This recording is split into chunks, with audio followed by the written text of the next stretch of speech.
up on Yeah, that? I think it's record. Here we go. Hi, everyone. This is Heidi Studer, and I have the great privilege and honor of interviewing my great and wonderful friend, Willi Humbeck. And he has a great story to tell. It is about his life, his wonderful life. And I just thought it would be fun to ask him questions and be able to share with you his story of his life.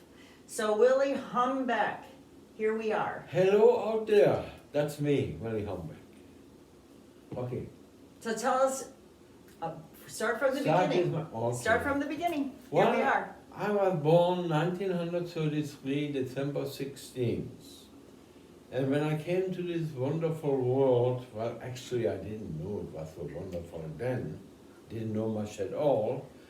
But I came out of my mother's womb with a wonderful smile. They told me, I don't know about that either. It was such a wonderful smile that the midwife did not slap me, not to smile, and not to spoil that smile. So and here I am now. Child, guess what? I don't like to tell you how young I am. Well, I'm only 87 years old. So a long time ago that happened with all that smile. So, and I had a wonderful, wonderful life. Not that it was all peachy. It was up and down, but it was wonderful anyway. And why? The good Lord was always, always with my family and with me. Now with that smile, like I said, that was told to me, of course, how could I know? So, and I had wonderful parents. Now I will tell you the story of my life. So, I just told you when I was born, time went by, and the first thing I remembered, now this was 33, remember. In 1936, my hometown was 1,000 years old, and there was a big, big party. See, and that I remember, all of it. The whole town was what do they call it? A merry-go-round. Carousel? Huh? A carousel? Yeah. So everything was so wonderful. That's what I remember. So then after that, And what city were you born? oh, the name of the city was Steele, S-T-E-E-L-E.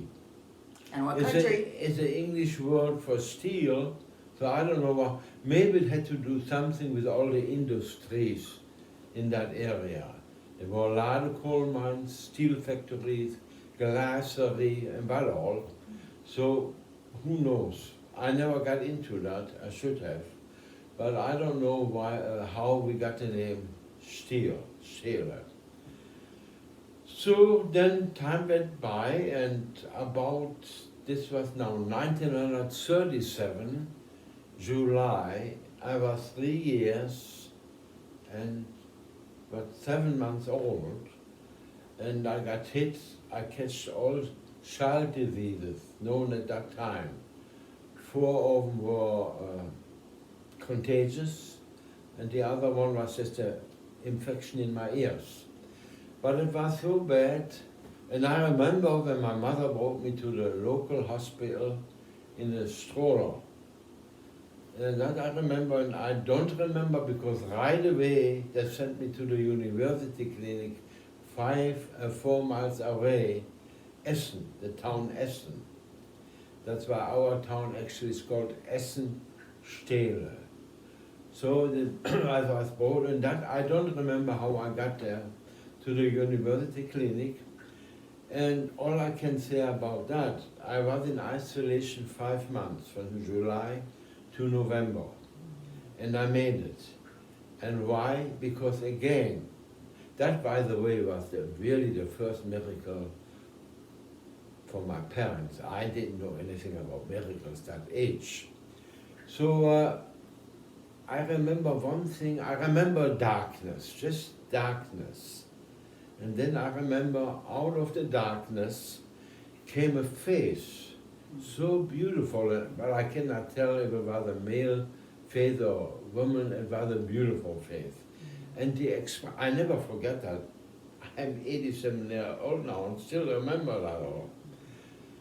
it was such a beautiful face which has a smile and looks so confident at me, like saying, "You're gonna make it." Well, here I am. I made it. So when I could go home in November, I don't know the dates, they had to carry me because I couldn't walk anymore. So I had to learn walking, and I wore aluminum insoles from my heel to my middle feet. And I don't remember anymore how long, but it was a long time. See, and then later on I became a pretty good sports guy. Swimming was my favorite, biking, running, jumping. So anyway, that was the big miracle for my parents.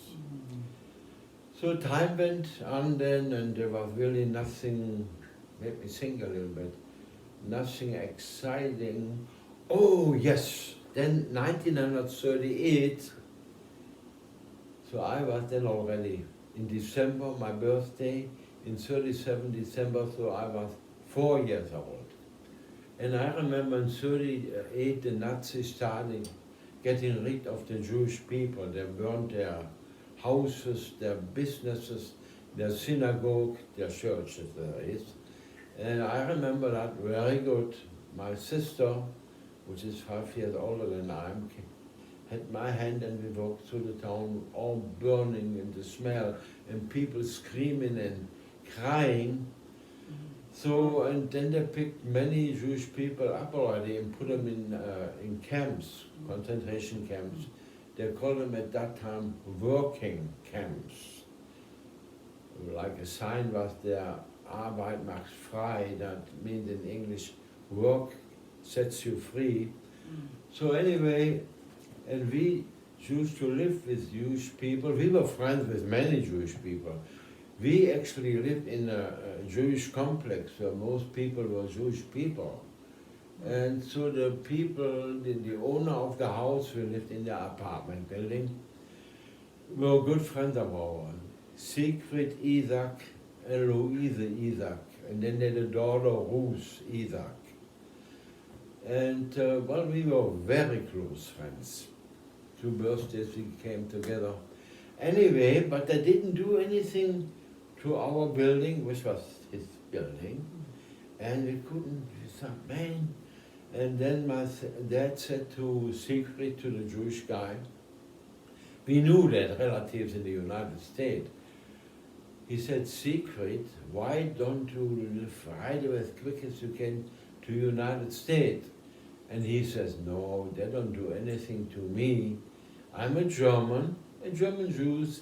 He said, but I was born here and I fought for our country. And he showed my dad all the medals he made during the war. So he said, no, they don't do anything to me. And my dad said, well, you have to know what you are doing. And guess what? A couple of nights later, they picked them up, and we could hear the screaming. We could not show up. We couldn't do anything, because then they would take you right away with them in the camp. But in the meantime, they had built a provisorial camp for Jewish people, and so the next day we visited them. It was just fenced in with wire, and we were going to bring in some food, which we did, but they couldn't take it. So that was then in 38. And then shortly after that, they had to wear a yellow star, and there it says Jew. So everybody knew that they were, and we could not get in contact with them. We couldn't buy anything anymore because there were no more Jewish businesses. The Germans took over. The places that didn't burn out were taken over by German business people.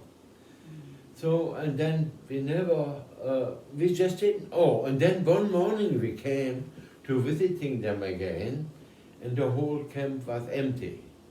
There was not one soul in there anymore.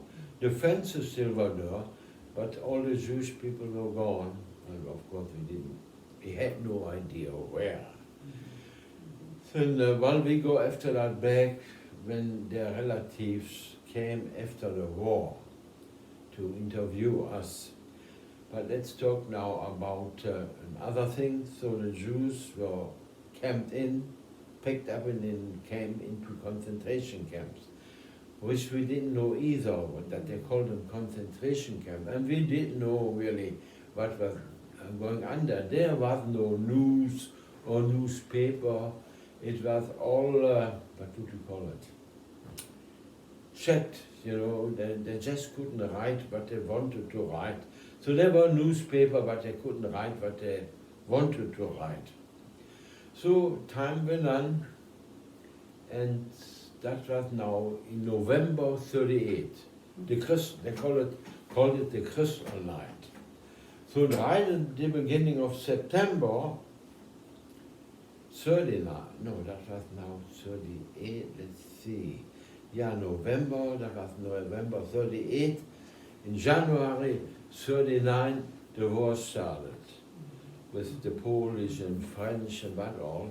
And Adolf Hitler took them all by surprise. That's why they call it Blitzkrieg. Blitz, what is a Blitz again? Isn't that something? But you say thunder when the light comes on. Like illuminate. You know, when there's a thunderstorm. The lightning. Lightning. Night called.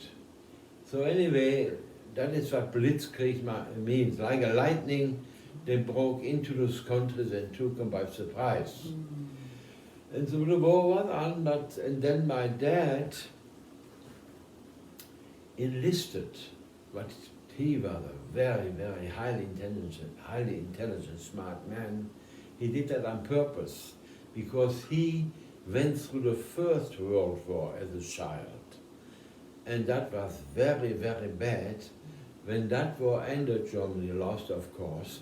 The Allies starved the German people so badly, and then because of that, he didn't have any parents, he didn't know where they were, so he was in what do they call a home that put children in? Orphanage. Orphanage, yeah. And they didn't get the right food, so he developed a stomach problem, and right away had a surgery. So they left, he had a quarter of a stomach left already as a child. And so, how did I go? Oh my God. So that was all during the First World War, of course I wasn't there, but I found out about it. And so because of that stomach problem, he could have stayed away from the military. But he did that on purpose to prove what a good Nazi he was, and he was not a Nazi at all. So, and it worked what he did. He never put him in front or in combat because of that stomach deal. And they put him in charge of a little prisoner camp in the farming country in Germany, which is called Münsterland. So you would say Münsterland. It's all farming, and they're caged in an old school building with big fences around.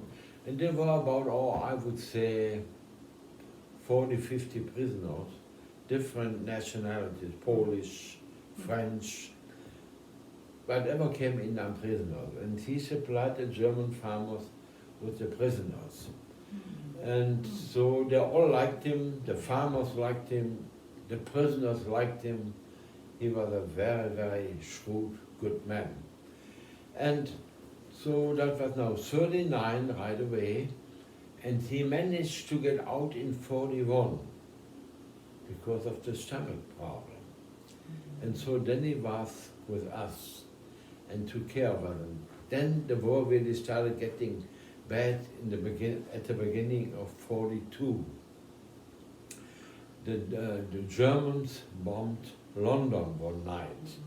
And that's how all the air started. And then the British right away, a night before, actually the same night, when the British came to bomb us, I had built my own altar. I was a pretty religious man as a kid. Well, I grew up that way. I had a nice console or table, whatever it was, with the Jesus pictures and candles. Anyway, that night, so the night before the Germans bombed London and the night after that, when I just had finished my altar, that was the first air raid came, the English came, hit our area, and that's when everything broke together. Not that the whole building was gone, but the windows were out, the door, you know, through the pressed air when the bombs come down, and the buildings, strangely around us, were all flattened out. And our apartment building was standing right there, except without any windows or doors. So, and that already, then I knew understand miracles. For us, that was a miracle. We didn't get any scratch. We were hiding in the basement at that time. And so they embraced our basements with steel concrete to make it stronger for air raids. And you were pretty much protected there, not when there was a full hit. So the war was, went on, got worse and worse, the bomb got worse. Then we had to move underground. So wherever there was a hill, they started going in the down underground. They did a good job, and you really were protected there. So it got worse and worse. Still at the beginning, we still were always in the basement, but then, so and then all other thing, the buildings were connected. They dug through the wall from one building into the other. So when one building was hit, the people from that building came into the other basement. I'm telling you, it was a terrible time. And then, like I said, the bombs got so heavy and we had to go underground. So most times they start digging and build underground building bunkers, but they built overground bunkers too. The walls were about 3 feet steel concrete. And then we never went in there, but they told us they were pretty safe. If that was the case, we don't know, because never they hit one of them. So we were always underground, and got worse and worse and worse. So most of the time we were living underground, and then once in a while we ran out, my dad or I or my mother, to look if our building was still there. So yeah, it was still there. So the time went by. My sister, by the way, got drafted in the Hitler Youth. See, it wasn't only for boys, girls too, and they had to take care of the wounded prisoner, of the wounded German soldiers. So she was the most time not with us. And then the time came, I was drafted in 1900, and the end of 42. Usually you got drafted when you were 10 years old.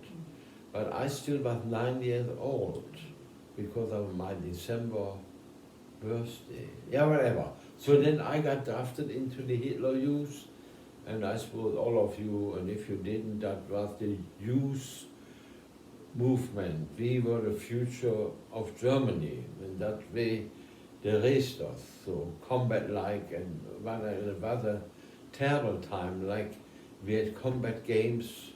One Hitler Youth group was holding a flag on the hill, wooded hill, and the other group, that was where I was in, we had to sneak up there to get that German flag.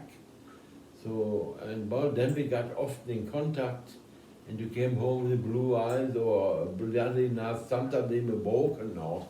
So we really, that is what they call learning hand-to-hand fighting.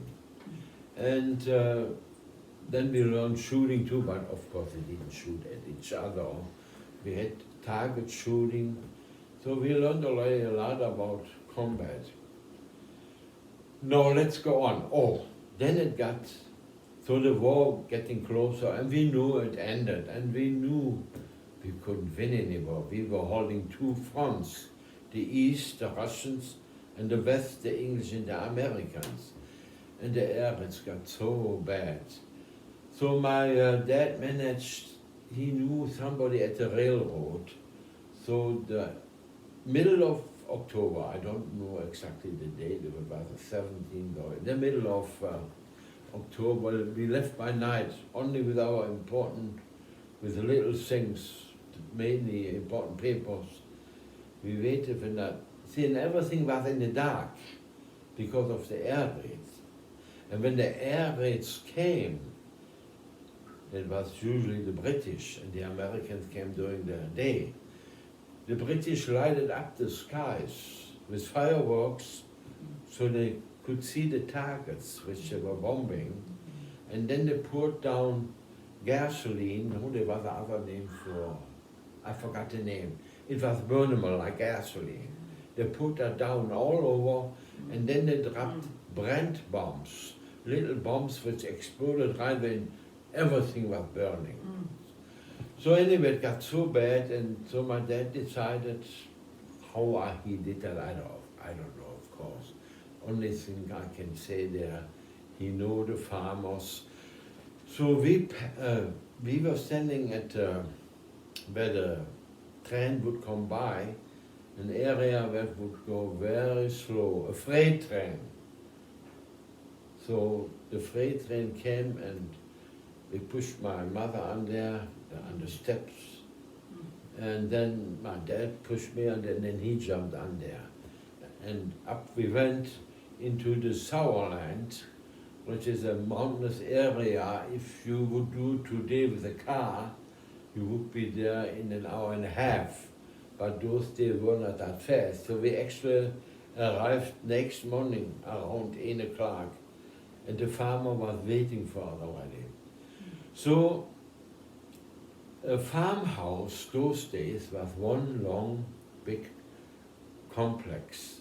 In front, the farmer was living a kitchen, living room, a bedroom, and in the back were all the animals, horses. See, those days you didn't see a tractor or any much cars.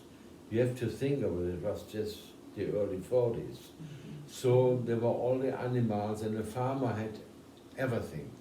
Horses, cow, beefs, dairies, chicken, geese, rabbits, everything. And on top, in the attic, was all the feed, the hay, and what all, to feed the animals. And that's where we had our little corner, which was covered up with cardboard. I would say, well, maybe a 16 by 16, not even. You could fit a bed in there, not much more, a little cannon stove. And so that's where we were sleeping. And during the night, of course, we helped the farmer, and he fed us, was a good man. And so the war went down. And the reason for it, mainly, why we left our area, Hitler was building the Volkssturm, People's Storm. Everybody, it didn't matter how old you were, but especially the Hitler used, they gave you a gun or a tank fist or whatever you were trained for. I was trained for a tank fist, to blow up tanks. You had to hold it under your arm with a big pipe, and in front was that, the grenade, which we blew up the tank, and you push the trigger and bang. So anyway, so he was building the Volkssturm. I mean, that guy wasn't all together anyway. We learned that too late. And so that's why we fled the town. So the other people were smart too, left town. Some got catched, and then they hanged them right away. They killed them right away. Not the children. They put the children in the camp. So that's actually why we left home. The air raids, that bad, living underground, and now he wanted us to fight. And not only men and children, women too. That's why they called it Volkssturm, People's Storm. So anyway, we left and were living with the farmer. And time went by, and we could hear all the time, the cannons. So we could go by that getting closer and closer. And the winter, now it was winter time, there were a couple of good things: island skiing, downhill and cross country, and skating on the pond. So of course, for a kid like me, what was I then, 10 years old, that was something nice. And no more air raids, but not for long. Then the air raids started there too. But I mean, the towns were so small, so what they mainly hit were trains. And you were not protected anymore for a while. You were protected under Red Cross. Then they knew there were soldiers in there which were wounded. But that was long gone. Now was the total war, they called it. You were not even protected anymore under Red Cross. So they bombed everything, they shoot at anything with their board cannons. By the way, I got shot too. I mean, they shot at me. I never forget that. It was one of those P-38, I think they called them, with the double rump, double body. And so one of those guys, I came out of the building early in the morning. I don't know where I know where my dad was. He was looking for getting food and supplies. So one morning I came out there, and there you could not hear him.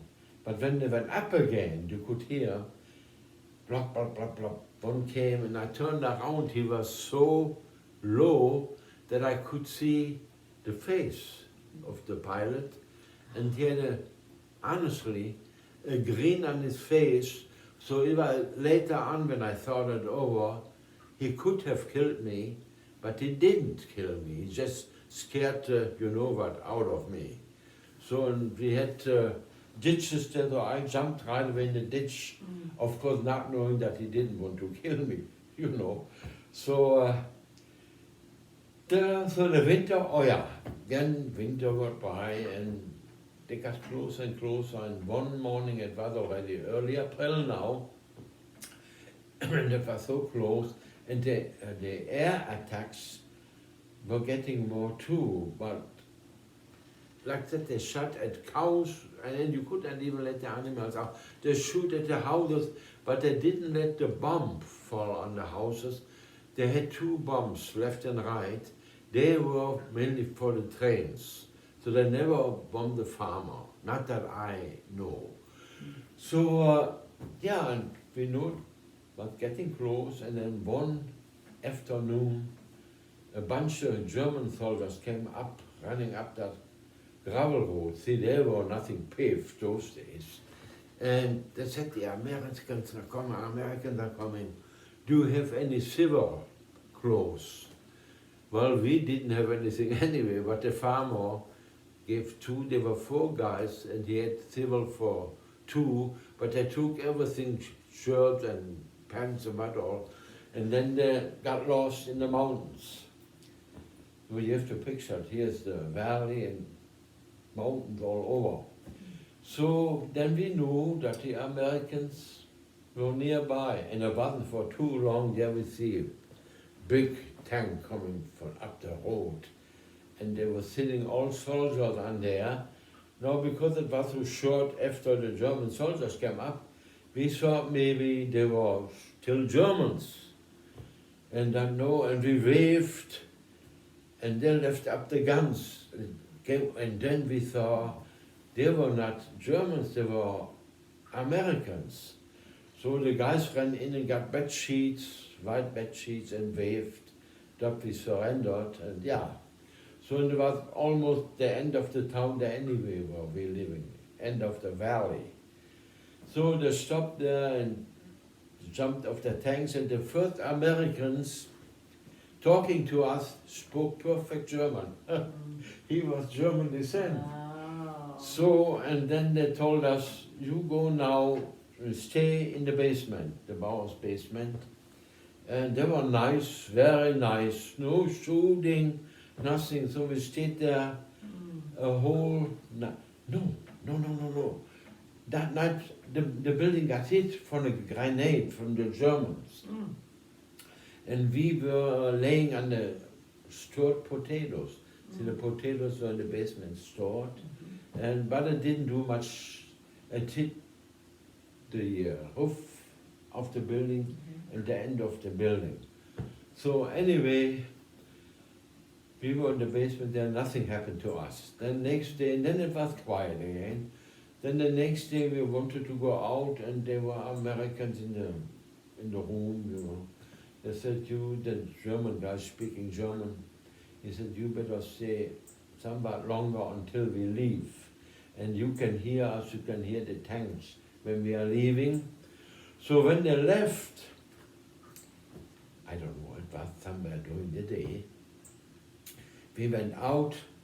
So what they did, they took all fresh meats the farmer had stored, you know, all the fresh food, but they left for us something we hadn't seen for those care packages, and they were loaded with chocolate, figs, and what all. And for the guys, they left a whole bottle of whiskey. So, and boy, those guys were thrilled having it shut. And we kids, and we all were thrilled about the care packages. Like I said, there was chocolate and little cans with canned food. And so that was okay, we didn't mind that. And even if we would have minded that, we could not do anything. And so they left some Americans there. And there was one American which we didn't expect. He raped a girl. And they ran away, they took him away. You heard that all the time when the Russians moved in. Constant, you know, raping. But now everybody wanted to be there where the Americans came in, like in our area. But there was one baked potatoes, and they were really thinking, I don't know how that happened. I never understand rapist or how raping goes. That's for me, whatever. So they took him away. We don't know what happened to him. Anyway, they took him out of town. So time went on, and after about the end of the month, end of April, there was no more shooting, nothing. The war, so to speak, had ended. But they signed the papers the 5th of May, so there was no newspaper, no nothing, no radio, nothing. So then my dad said, why don't, to my mother, why don't you take the, oh, I almost forgot. Then my dad got my sister out of a camp about 60 or 70 miles away, where she was in a Red Cross camp taking care of this. So he got her out by night. And so my sister was with us too now. And so then we catch lice. She brought with her lice, you know. And how did we get out right off the lice? With petroleum. We put petroleum over her head. No, go back. Where was she? Huh? She hadn't been with your family. Where was your sister before this? She was in a German Red Cross camp taking care of wounded German soldiers. Okay. I think I mentioned that before. Okay. But Good. you please do that, remind me and ask questions. Yeah. Okay. This is That's very good. important, Yeah. you know. Yeah. No, Because don't that's good. forget, I'm only 36 years old. That's right. You're young at heart. So anyway, he says, why don't you, to my mother, take Iris and Willi and walk home. So that was about 160 kilometers. Well, a kilometer is not as long as a mile. Right. A mile is 1.5 kilometer, Yeah. 1.5, you know. Yeah. So this was about 150, 160 kilometers. Okay. I said, boy. So That's yeah, a lot. and he stayed there with, I don't know really the reason, I never could figure that out. Well, yeah, with all little belongings, and it was always a vitrine, was a fortune. Now I remember the little furniture we had. He brought down the gravel road to the chaussee, we call it, highway. but not like we know how it is today. Right. So and he, another farmer allowed him to store it in a little shed. So, but that we found out later. So then we walked home. Wow. It was terrible. I had swollen feet from walking, and then we had to go through a tunnel, a long tunnel. Oh, and then all the prisoners were loose. French, you name it, Polish, and raping was going on. See, there was no law and order. And they said most dangerous were the tunnels we had to go through. And we had to go through one of the longest tunnels in that area. Well, to make it short, I never forget that end of the tunnel. You could see the light, you know. And we couldn't get quick enough to the light. And we made it without being touched. So, and those are all miracles. That again was a miracle that you heard it all over raping, and we had to go through that long tunnel and didn't get touched or anything. So then we came out there, and there was no transportation. There were some vehicles, military vehicles or whatever, and don't ask me, I'm not an engineer. They were working on coal gas, wood coal. So then a big, like an oven in the back or on the side of the truck, and a lot of wood, and with that power, they drove. That's still for me. I think somebody would have the answer for that, how that works. I don't. But so then we came out of the tunnel and walked along this highway, and and we saw a lot of animals laying left and right, dead horses, and we saw some people too, but those who they were, we don't know. We kept on walking, but you could see those people cut the usable meat from horses and that all. By the way, I eat some horse meat too. There's nothing wrong about it, but I talk about that later. So we kept on walking. We just wanted to go home.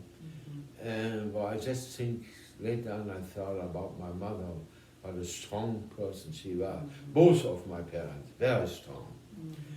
So, and then we got into the first bigger town. What would I say, bigger town? Maybe like Burgos, maybe not even that big. And so then there was a beer joint, but closed, and the doors were open. So that's where we slept. Was it the first or second night? I'm sorry. But night came, and we had to sleep, and I never forget that I was sleeping behind the bar on a wooden, what do they call it, where they walk on?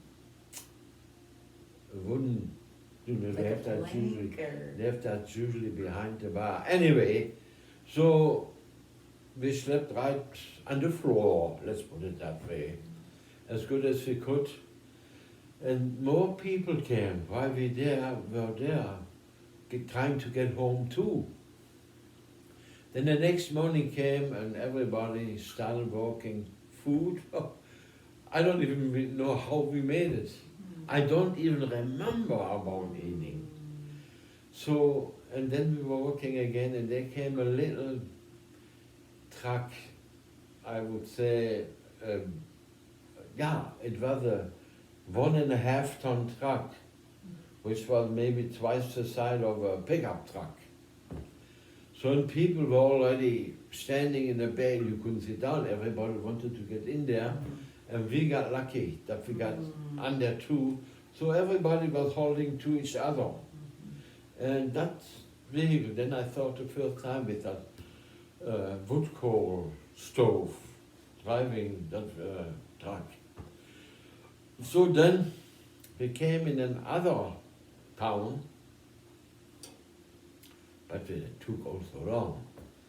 And the same thing happened, and then my mother got sick, so we got stuck. There was a hospital, luckily, Verdol was the town's name, and she had one of her kidney attacks, She had kidney stones. Mm-hmm. So, and somehow they not healed up, they gave her somewhat forward, and we went on walking. Well, to make the story short, then finally there came another truck, and they were only going to take my sister, which was a wonderful lady, good looking. Two guys, there was nobody in the back, and we were so happy now maybe. Yeah, guess what? They wanted to take only my sister. You want to know those type of guys, don't you? Mm-hmm. Well, of course, we didn't. We walked right away, I went for them. Mm-hmm. Then we got lucky. Another truck came, filled with people again. They pulled us up under, and they went right away to Essen. Essen, our hometown was really called Essen Stele, you know, Essen Steel. Now you might think, what does that mean, Essen? Essen, they call those big chimneys. That's the English expression for it, for all the industry. So anyway, we were lucky and they drove right to our hometown. So we came there, we were happy getting our apartment. We couldn't get in our apartment, and other people lived in there. See, there was no law and order. You have to picture that. All gravel fires still smoking and what all. So, yeah, and we understood. We didn't bitch much or what. And then we walked not too far to my grandparents' house, and they were living in a 1,000-year-old house. You know, you see sometimes that. Well, next time when I have a book with some pictures. And they all, of course, see, in those days they still had gas light, no electricity. So to make it short, we moved over to them and stayed there, and about 14 days we were living with them, with my grandparents. And one day they drove a truck in there, that was already a bigger truck. My dad was hanging on the outside. They picked him, they stopped where he was standing with our little furniture. So I don't know how we managed to get that. So there was my dad, and then we were all together again. My sister, my mother, my dad, and I, all in that little 1,000-year-old building. So my dad was there, and in no time he found an apartment. Nobody was living in there and had no windows and no doors. We moved in there, and then he was running around, finding a door, finding a frame for the windows, and we covered it up. There was no plastic at that time. Plastic was not invented. Okay. So I've been thinking, I remember darkness, I bet he found blankets or whatever, covered up, and we were living and improving this apartment. And shortly after that, the owners came back, which had fled in the mountains too, the owners of the building. So we worked together then, and in a short while there were windows, really, the frames my dad had already, there were windows in there. And we were living there for a while, and things started getting better. What time is it now? How long? We probably could conclude this session. This was a good session. It's been about an hour. Oh yeah, then we So should. I think we will just, wrap it up. So, so times got a little better. So you went along the road, there were piles of garbage and what people, guns. You could pick a gun, but when they catch you, you are done, see. So in Germany, except during Hitler's time, you never could own a gun. So anyway, now I quit, I shut up, and we will have another session, and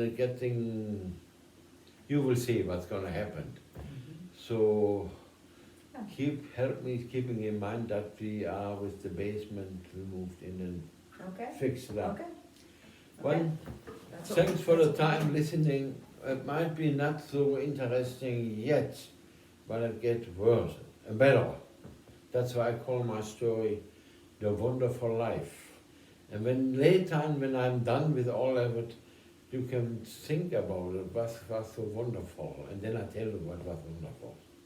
Okay, Yes. see you next time. Thanks for joining us. Bye-bye.